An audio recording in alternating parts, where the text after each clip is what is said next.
जय जगन्नाथ। आसन्तु मोर प्रिय दर्शक बंधु, ज्ञानी गुणी दर्शनाभिलाषी आज्ञादने। आज आम शुणा विश्वास, अविश्वास और अंधविश्वास विषय वस्तुटी है उत्तर दिग को मुंड कर शोवा कहीं मना करा जाए। शास्त्र कौन कहे और वैज्ञानिक मत कौन? शास्त्र कहे उत्तरायण मुखम नैव सह्यते श्वास बंदागत। यार अर्थ उत्तर दिग को मुंड कर शोले राति श्वास बंद हो जाए, हार्ट फंक्शन हुए नहीं एवं ब्रेन फंक्शन हुए नहीं।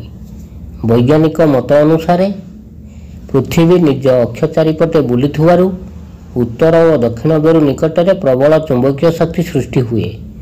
तेणु उत्तर दिग को मुंड कर शोले यही शक्तिर प्रभाव रक्त संचालन उपर पड़ा सहित पृथ्वीर उत्तर मेरु द्वारा विकर्षित हुए। सेतिपाई उत्तर दिग को मुंड कर शोवा मना करा जाए।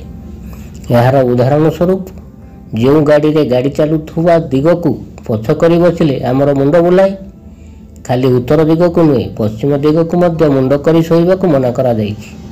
तार कारण है पृथ्वी सर्वदा पूर्व दिगरु पश्चिम दिग को निज अक्ष चारिपटे घुरुअछि। हाँ आज्ञा, यह ही सत्य।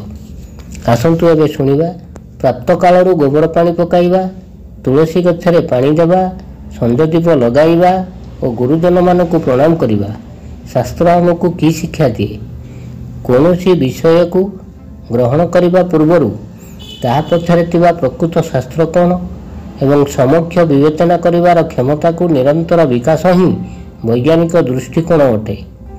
केतेक समाज प्रचलित परंपरा को अंध भाव ग्रहण करवा बा विश्वास करवा ठीक नुहे, किंतु कौन सी परंपरा पछरे थिबा वैज्ञानिक दृष्टिकोण को तर्जमा करी तार सत्यता और उपलब्धि को अनुभव करवा ही संस्कृति अटे। संस्कृतिर अर्थ श्रेष्ठ कृति, श्रेष्ठ परंपरा, सुपरंपरा, जहाद्वारा आज पर्यंत आम जीवन शैलीर विकास हो पारिछि और विश्व दरबार में आमको एक स्वतंत्र परिचय मिली। तेणु आमर शास्त्र और संस्कृति ही प्रत्येक राष्ट्र आत्मा अटे। गोबर पानी और गोमूत्र जीवाणु प्रतिशोधक अटे। सेहीपरि वैज्ञानिक दृष्टिकोण अनुसार तुलसी गछ आमको 24 घंटा अम्लजान प्रदान करिथाए एवं तुलसी गछ पत्र अनेक प्रकार रोगर औषध अटे। शास्त्र अनुसार संध्या पर गछर पत्र फूल फल तोड़वा जीवा पाई मना करा जाए। तार कारण है उद्भिद मानकर मध्य जीवन अच्छी, सेमाने खाद्य तैयारी प्रक्रिया रे सूर्यास्त पर विश्राम नहीं थांती।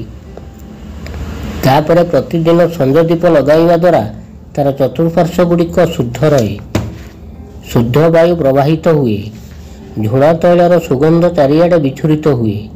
यही परंपरा आवाहन कालरू चलु आसुची।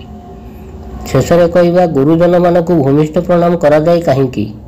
तार कारण हेउची मनुष्यर उत्तर मेरु हेउची मुंड और दक्षिण मेरु हेउची पाद। जेतेबेले मुंड लगाई प्रणाम करा जाए विषम मेरु परस्पर को आकर्षण करिथाए। एहा द्वारा गुरुजन मानकर सुगुण गुड़िक आशीर्वाद माध्यम लघुजन मान को संचरित होता है। हाँ आज्ञा, यह हेउची प्रकृत सत्य घटना। अंधविश्वास को ग्रहण न करी प्रकृत सत्य विश्वास को ग्रहण करवा सर्वदा उचित। आमर ए भिडियोटी आपण मानकु निश्चय भल लागिथिबो। भल लागिथिले लाइक करी अन्य संगसाथी मानकु शेयर करि दियंतु, सब्सक्राइब मध्य करि दियंतु। एही ठारू आम आलोचना को शेष करिवा। विदाय दियंतु। नमस्कार। जय जगन्नाथ।